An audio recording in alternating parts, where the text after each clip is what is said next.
قیامت کے دن اللہ سبحانہ و تعالیٰ کے سامنے جو ہمارے نام اعمال پیش کیے جائیں گے، اس میں سب سے پہلا سوال نماز کے تعلق سے ہوگا، صلاح کے تعلق سے ہوگا.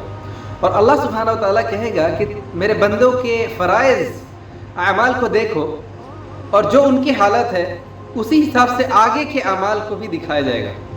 یعنی اگر آپ کا فرائض اچھا ہو، آپ کی نماز اچھی ہے، تو آگے کے سارے امتحان آسان کر دیے جائیں گے.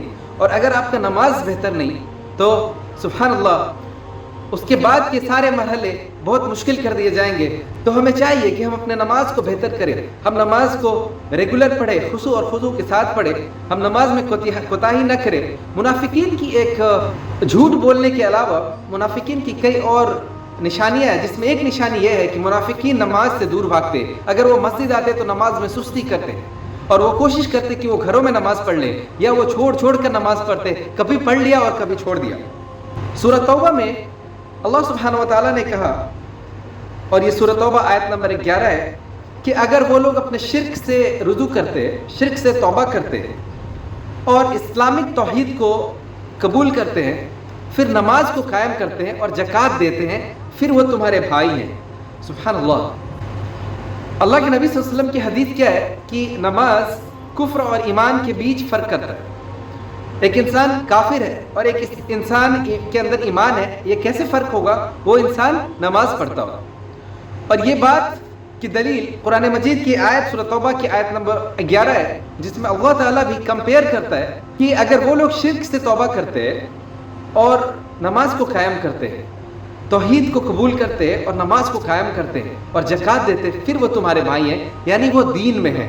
سبحان اللہ. یعنی اگر وہ شرک کو چھوڑ بھی دے اور نماز کو قائم نہ کرے، وہ تمہارے بھائی نہیں ہو سکتے. وہ نماز بھی پڑھے لیکن زکوٰۃ دے، وہ تمہارے بھائی نہیں ہو سکتے. یعنی مکمل دین کیا ہے کہ وہ شرک کو چھوڑے، شرک کو توبہ کرے، کفر کو چھوڑے اور نماز قائم کرے، توحید کو مانے، نماز قائم کرے اور زکوٰۃ بھی دے. اور آپ نے ایک حدیث بارہا سنی ہوگی کہ اللہ سبحانہ و تعالیٰ کے نزدیک جو سب سے اچھا عمل ہے وہ وقت پر نماز پڑھنا ہے. اللہ سبحانہ و تعالیٰ کو یہ چیز بہت پسند ہے کہ بندہ وقت پر نماز پڑھے، یہ نہ کہ نماز کو ڈیلے کرے، اذان اس کے کانوں تک پہنچے اور وہ سستی کے مارے، وہ لیزی پن فیل کرے، لیزی ہو جائے اور نماز میں لیٹ کرے اس وقت جب نماز کا وقت ختم ہو گیا یا نماز ختم ہو گئی. ایسی اعمال اللہ سبحانہ و تعالیٰ کو پسند نہیں. اور اللہ سبحانہ و تعالیٰ نے قرآن مجید میں کہا سورہ ماعون میں، فَوَيْلٌ لِّلْمُصَلِّينَ الَّذِينَ هُمْ عَنْ صَلَاتِهِمْ سَاهُونَ. ویل نامی جگہ ہے جہنم میں، جو جہنم کا بدترین حصہ ہے ان نمازیوں کے لیے جو نماز میں سستی کرتے، جو نماز چھوڑ کر پڑھتے، جو نماز اپنی مرضی کے مطابق پڑھتے. وقت ہو گیا، کچھ کام ہے، پہلے وہ کام کرتے. سبحان اللہ. کئی مقام پر ہم نے دیکھا ہے، ہم نے پڑھا ہے کہ اللہ کے نبی صلی اللہ علیہ وسلم جنگ کی حالت میں نماز پڑھ رہے، سفر کی حالت میں نماز پڑھ رہے. احمد اور حبان کی حدیث ہے کہ ایک انسان اللہ کے نبی صلی اللہ علیہ وسلم سے آ کر سوال کرتا ہے کہ اللہ کے نبی، مجھے سب سے بہترین عمل بتا دے، مجھے سب سے اچھا عمل بتا دے. اللہ کے نبی کہتے ہیں کہ تم نماز کو قائم کرو. وہ انسان پھر پوچھتا ہے، وہ انسان 3 دفعہ پوچھتا ہے کہ سب سے بہترین عمل کون سا ہے، اور اللہ کے نبی ایک ہی جواب دیتے ہیں، تم نماز کو قائم کرو، تم نماز کو قائم کرو، تم نماز کو قائم کرو. وہ انسان 4تھی مرتبہ پوچھتا ہے، اے اللہ کے نبی، یا رسول اللہ، سب سے بہترین عمل بتا دے. پھر اللہ کے نبی صلی اللہ علیہ وسلم نے کہا کہ اللہ سبحانہ و تعالیٰ کے راستے میں جہاد کرنا. اور طبرانی کی صحیح حدیث ہے جس میں اللہ کے نبی صلی اللہ علیہ وسلم نے کہا کہ قیامت کے دن جو سب سے پہلا اعمال اللہ سبحانہ و تعالیٰ کے سامنے پیش کیا جائے گا وہ نماز ہوگا. اگر نماز بہتر تو آگے کے سارے اعمال بہتر ہوں گے، اور اگر نماز میں کچھ مسئلہ ہوگا، اگر نماز بہتر نہیں ہوگا تو آگے کے سارے اعمال بھی ویسے ہی برباد ہوں گے.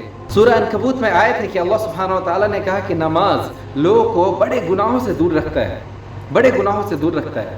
اور نماز کا مقصد ہی یہ ہے کہ آپ اللہ کے قریب ہوں، آپ اللہ کو یاد کریں اور آپ شیطان سے دور ہوں، آپ کی شیطانی خواہشات دور ہو، آپ برائیوں سے دور ہو. اس لیے ہمیں چاہیے کہ ہم نماز ایسے پڑھیں جیسے اللہ سبحانہ و تعالیٰ کو پسند ہو. ہم نماز ایسے پڑھیں جیسے اللہ کے نبی نے ہمیں بتایا. اور جب ہم نماز پڑھیں تو ہمارا مقصد خالص ہو کہ ہم اللہ سبحانہ و تعالیٰ کو راضی کرنے کے لیے نماز پڑھ رہے ہیں. ہماری نماز کی نیت صاف ہو، ہم نماز میں سکون کے ساتھ پڑھیں، ہم قرآن کی تلاوت سکون سے کریں. یہ عبادہ ابن ثامت رضی اللہ عنہ کہتے ہیں کہ انہوں نے رسول اللہ صلی اللہ علیہ وسلم سے سنا کہ اللہ سبحانہ و تعالیٰ نے اپنے بندوں پر 5 نماز کا حکم دیا ہے. جو بندہ 5 نمازیں لے کر اللہ کے پاس آئے گا اللہ سبحانہ و تعالیٰ اسے جنت دے دیں گے۔ ایسی حدیث ابو دردہ رضی اللہ عنہ روایت کرتے ہیں کہ ایک انسان 5 وقت کی نماز پڑھتا ہو، وضو بناتا ہو، اچھے سجود کرتا ہو، اس کا رکوع اچھا ہو، اور وہ اس نماز کو لے کر اللہ کے سامنے آئے، ایسے انسان کے لیے اللہ تعالیٰ نے جنت کا وعدہ کیا ہے۔ میرے بھائیوں، ہم سب جانتے ہیں کہ نماز کی کتنی اہمیت ہے اس دین میں، نماز کیا مقام ہے، نماز کتنی افضل عبادت ہے۔ ہمیں چاہیے کہ ہم نماز کو قائم کریں، ہم اللہ سبحانہ و تعالیٰ پر یقین رکھ کر نماز کو قائم کریں۔ اگر ہم اللہ پر یقین رکھ کر نماز کو قائم کرتے ہیں، اللہ ہماری نماز کو قبول کرتا ہے۔ اور جب ہم نماز کو پڑھنے لگتے ہیں، جب ہم نماز کو قائم کرتے ہیں، تو ہمیں چاہیے کہ ہم نماز کو اس طریقے سے پڑھیں جس طریقے کو اللہ سبحانہ و تعالیٰ نے اپنے نبی کے ذریعے ہم کو بتایا ہے۔ اللہ کے نبی صلی اللہ علیہ وسلم کے طریقہ ہمیں موجود ہے، ہمارے لیے موجود ہے حدیث کے شکل میں۔ ہمیں چاہیے کہ ہم اس طریقے کو اپنائیں، نماز کو ایسے پڑھیں جیسے اللہ سبحانہ و تعالیٰ قبول کرتا ہو۔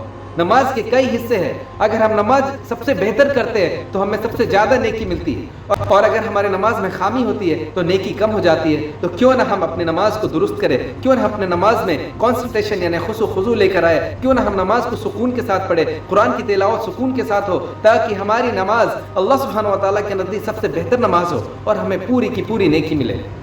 اللہ سبحانہ و تعالیٰ سے دعا ہے کہ اللہ ہمارے نماز کو بہتر کرے، ہماری نماز میں اور ہمارے دعاؤں کو قبول کرے۔ اللہ سبحانہ و تعالیٰ اس رمضان ہماری عبادتوں کو قبول کرے۔ جزاکم اللہ۔